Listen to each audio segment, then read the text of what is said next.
Bienvenue, nous sommes sur Victoire Live et il est 12h30 et je suis avec le pasteur André. Bonjour pasteur André, vous allez bien? Très bien, merci David de m'avoir invité. Oui, Ouais, oui, oui. Alors pasteur, on va parler bien sûr de... Déjà pour Noël, c'est ouais, bientôt Noël pasteur, hein? absolument, on est Oui, vraiment très proche de Noël. oui, oui. Mm. Comment ça se fait que dans cette période de fête, eh ben, tout le monde est content pasteur?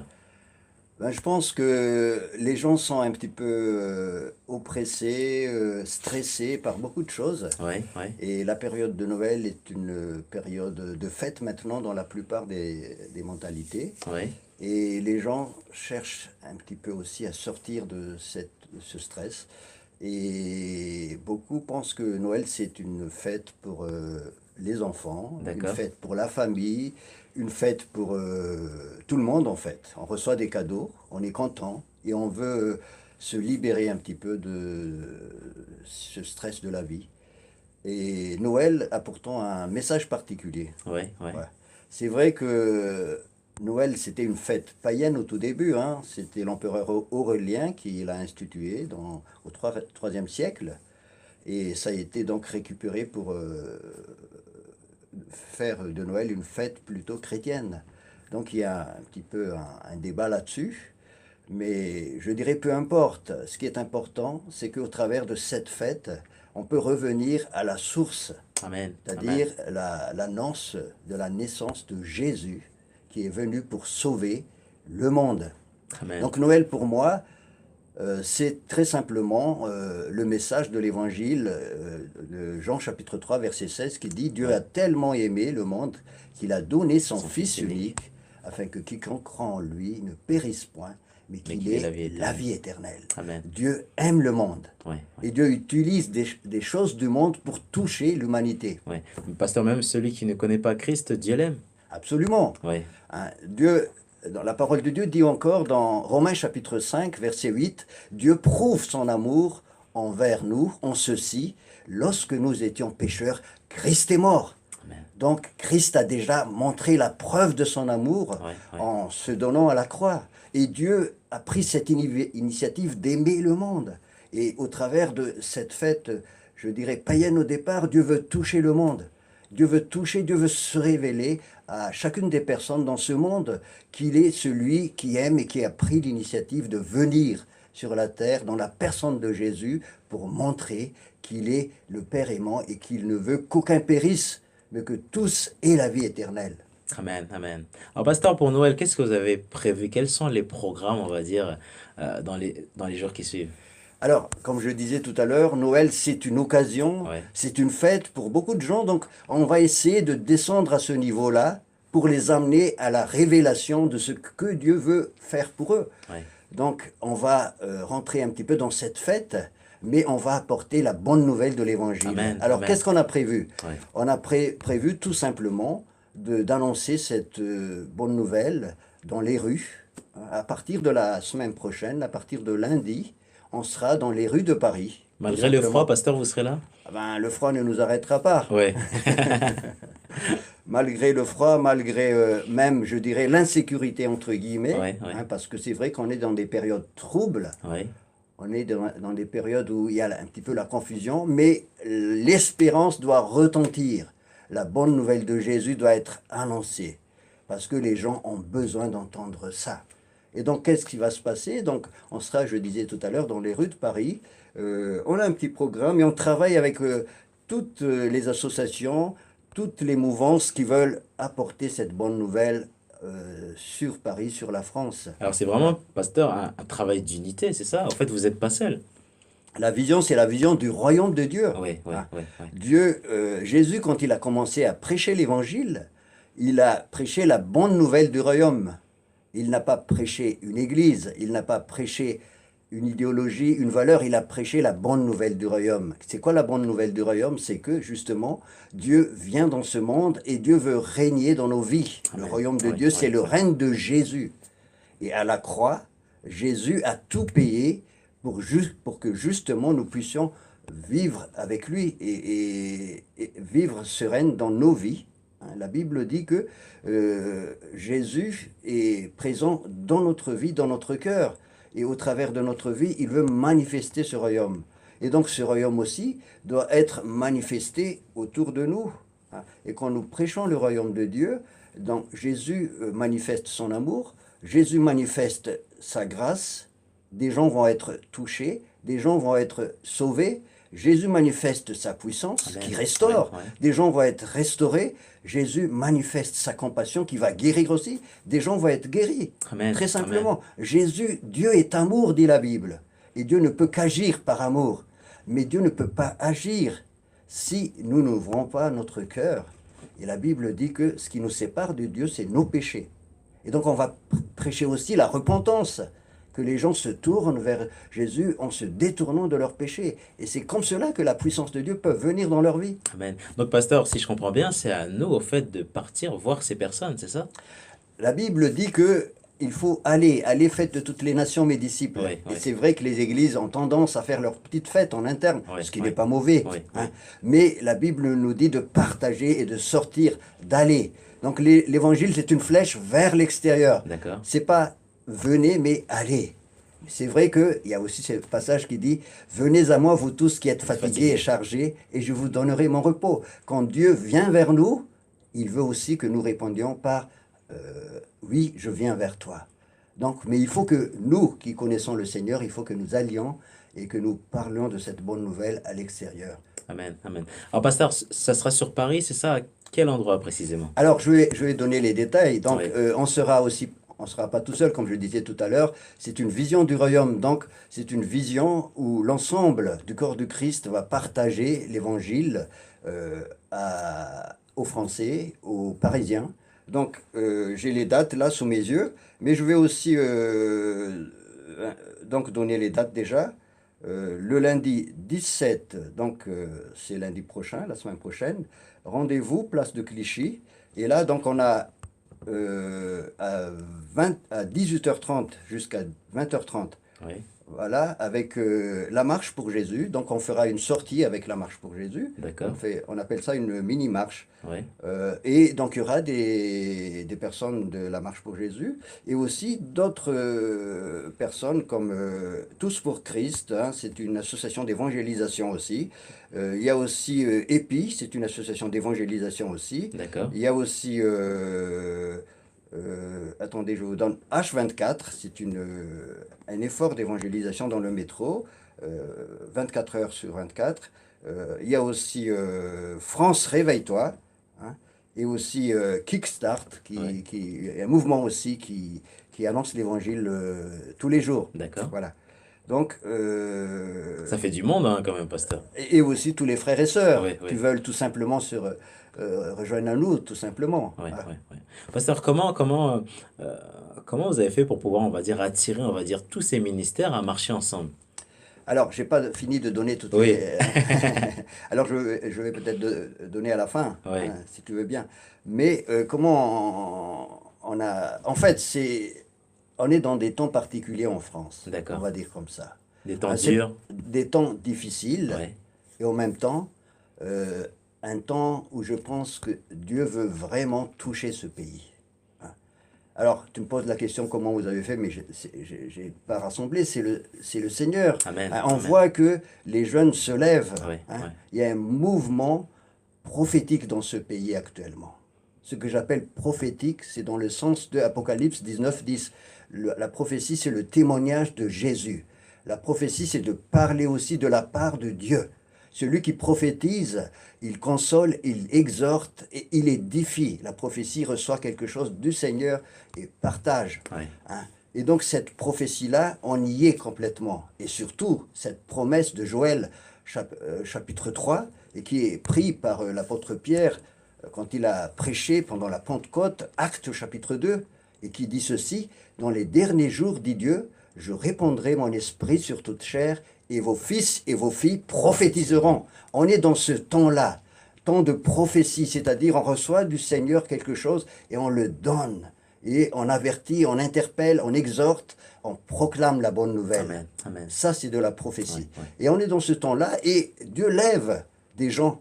Dieu lève son corps pour proclamer. Et c'est comme ça qu'on se retrouve ensemble. C'est un mouvement de l'Esprit de Dieu. Amen. Amen. C'est vrai que Dieu nous utilise, Oui, mais l'Esprit de Dieu est irrésistible. On est dans ce temps-là. Et en même temps, en parallèle, il y a un mouvement d'intercession dans ce pays. Parce que, comme disait Reinhard Bonnke, qui est un homme de Dieu remarquable, il a dit que le réveil, l'évangélisation, c'est deux choses. C'est un explosif et un détonateur.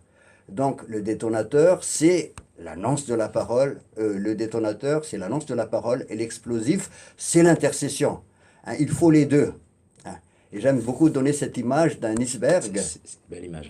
Hein, d'un iceberg qui, on voit bien, un iceberg, c'est une masse informe de glace. Oui, Et dans la partie essentielle se trouve cachée, donc l'intercession. Et la partie visible, c'est très, très petite, hein, 20% peut-être, mais qui est importante, c'est l'annonce de l'évangile. Donc l'évangélisation, c'est à la fois la partie cachée et la partie visible. oui, oui. Les deux en parallèle. Et en France, on est dans ce temps-là. Il y a des gens qui prient pour la France. Il y a beaucoup de chrétiens et même beaucoup d'étrangers qui prient pour la France. Parce que dans le monde entier, en fait, c'est le corps du Christ qui est dirigé par Dieu. Amen. Amen. Et c'est Dieu qui fait bouger les choses. Oui, oui. Et donc en France actuellement, il y a des gens qui prient, il y a des gens qui annoncent. Ce n'est pas forcément les mêmes personnes, Oui, mais c'est le corps du Christ. Hein, et c'est ça le mouvement du royaume de Dieu. Amen. Et c'est en train de se faire. Dieu va toucher la France d'une manière particulière Ouais, en ces temps qui sont les derniers. Pasteur, est-ce que vous appelez aussi donc tous les enfants de Dieu aussi à rejoindre aussi cette marche? Absolument. Ce qui est important, en fait, la Bible dit dans Actes chapitre 1, verset 8, le Saint-Esprit survenant sur vous, vous serez mes témoins. À Jérusalem, en Judée et jusqu'au bout du monde. Donc, nous sommes des témoins, pas forcément des évangélistes. Hein. Et quand le Saint-Esprit vient sur nous, nous sommes appelés à être des témoins, à être des lumières, à être le sel de la terre. Donc tout le monde est appelé à rentrer dans ce mouvement prophétique. Ouais, Hein. ouais. Mais peut-être que vous n'êtes pas appelé à être un évangéliste, ce n'est pas grave, vous êtes appelé simplement à être une lumière. Donc vous êtes la bienvenue, il n'y a pas de problème. Amen. Pasteur, est-ce qu'il y aura d'autres événements aussi en 2019 similaires? Alors je pense qu'en 2019, on va rentrer dans un temps encore prophétique, absolument, et un temps où il y aura des choses qui vont bouger dans ce pays, et même, je dirais, même au-delà. Hein. Et nous, en 2019, le Seigneur nous a mis à cœur dans cette association, donc qui s'appelle Ensemble pour le Royaume. D'accord. Le Seigneur nous a mis à cœur de commencer l'année avec une séminaire, une conférence sur D'accord. le réveil spirituel. Ouais, ouais. Nous pensons que Dieu est en train d'agir maintenant en Europe. Hein. Nous savons que l'Afrique, actuellement, l'Afrique connaît un réveil sans précédent. Ouais. C'est par milliers que les gens se tournent vers le Seigneur et parfois même il y a des débordements partout. Ouais, ouais. Hein, on le sait. Ouais. En Amérique, je Ouais. parle d'Amérique latine, Ouais, de ouais. l'Amérique du Nord, il y a aussi un réveil incroyable. En Asie, alors là, là où il y a la persécution, euh, incroyablement, il y a en même temps un mouvement de l'esprit, un réveil, une croissance de l'Église du jamais vu. Hein. Moi, avec ma femme, on était en Chine il y a quelques mois de cela. Donc, on était en contact avec les églises de Chine, on était en contact avec les pasteurs, les leaders, et on a vu que la Chine est en train de vivre un réveil spirituel avec une croissance exponentielle. C'est un très grand pays, la Chine, hein, C'est un pasteur. très grand pays, Ouais. c'est un peuple merveilleux, un peuple passionné, et quand il se tourne vers Jésus, alors là, il se tourne, mais d'une manière passionnée. Et donc, je disais ça par rapport à ce que vous me demandez tout à l'heure. Qu'est-ce qui va se passer en 2019? En 2019, donc, on va commencer l'année avec cette conférence sur le réveil. Et ce sont des amis donc, de la Chine qui seront là en partie. C'est une équipe qu'on a vue en Chine, D'accord. hein, et qui seront là le 11, 12 et 13 janvier. Tout le monde est invité.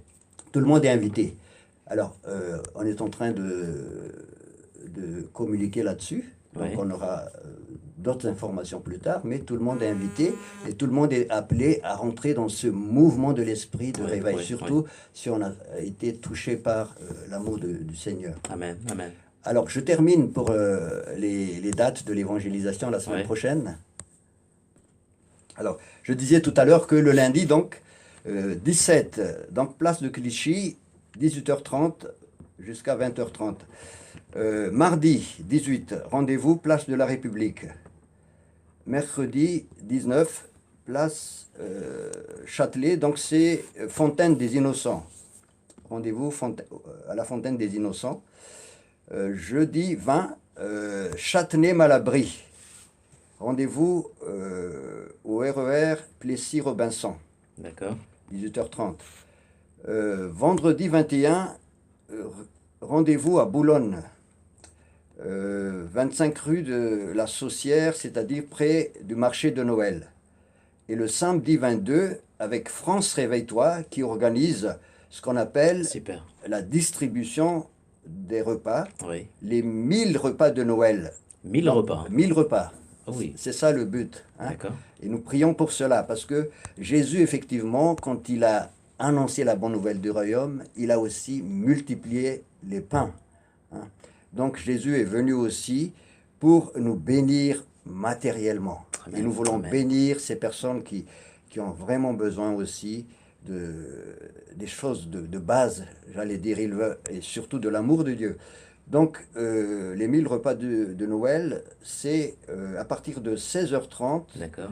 à l'adresse suivante, 74 rue Pierre Soulier, 75 020 Paris. Et le dimanche 23, rendez-vous sur la place de Trocadéro, en face de la Tour Eiffel, à 18h30. C'est Voilà, un sacré programme, pasteur. c'est un sacré programme, mais avec la puissance du Saint-Esprit, je pense que nous allons y arriver par la Amen. grâce de Dieu. Amen. Et nous voulons que la puissance, l'amour de Dieu, la puissance de Dieu se manifeste, Oui, le royaume de Dieu. Amen. Pasteur, avant de terminer cette émission, est-ce possible de prier, voilà, pour ceux qui ne connaissent pas Jésus, ceux qui voudraient découvrir aussi ce Jésus en 2019 ou même 2020? Est-ce que c'est possible aussi de prier? Parce que tout à l'heure, on a reçu donc une requête. Donc, il y avait un frère qui m'appelait tout à l'heure au téléphone et il envoyait donc ce message. Pasteur, le royaume est en train de se lever. C'est ce qu'il disait tout à l'heure. Le royaume se lève. Super. Et lui, il veut bien faire partie de ce royaume, mais au fait, comment faire pour intégrer le royaume? Ce n'est pas une église. Est-ce que le royaume, ça s'intègre? Est-ce qu'il faut une carte d'identité? C'est la question qu'il me posait. Alors, c'est très simple. Jésus, il a parlé avec un monsieur qui s'appelle Nicodème, Oui, Jean oui. chapitre 3, verset 3. Oui, Et ce monsieur-là, c'était un chef des Juifs qui connaissait bien la loi. C'est un scribe, donc il connaissait bien la parole de Dieu. Il est venu vers Jésus parce qu'il était impressionné par les miracles de Jésus. oui, oui, oui. Et il lui a posé cette question. Nous savons que vous, en fait, cette remarque plutôt, il a dit à Jésus, nous savons que vous êtes un homme de Dieu parce que personne ne peut faire ces miracles si Dieu n'est pas avec lui. Et Jésus savait le besoin fondamental qu'il avait dans son cœur, lui a dit ceci, si un homme ne naît de nouveau, il ne peut entrer dans le royaume de Dieu. Donc, comment rentrer dans le royaume de Dieu? C'est naître de nouveau. Et Jésus a développé, il a dit, il ne s'agit pas de naître de la chair, parce que celui qui est né de la chair est chair, celui qui est né de l'esprit est esprit. Il s'agit de naître de l'esprit de Dieu, c'est-à-dire être renouvelé intérieurement par la puissance de l'Esprit Saint. Cette puissance de l'Esprit Saint régénère la personne au fond de son être et lui donne une nature nouvelle.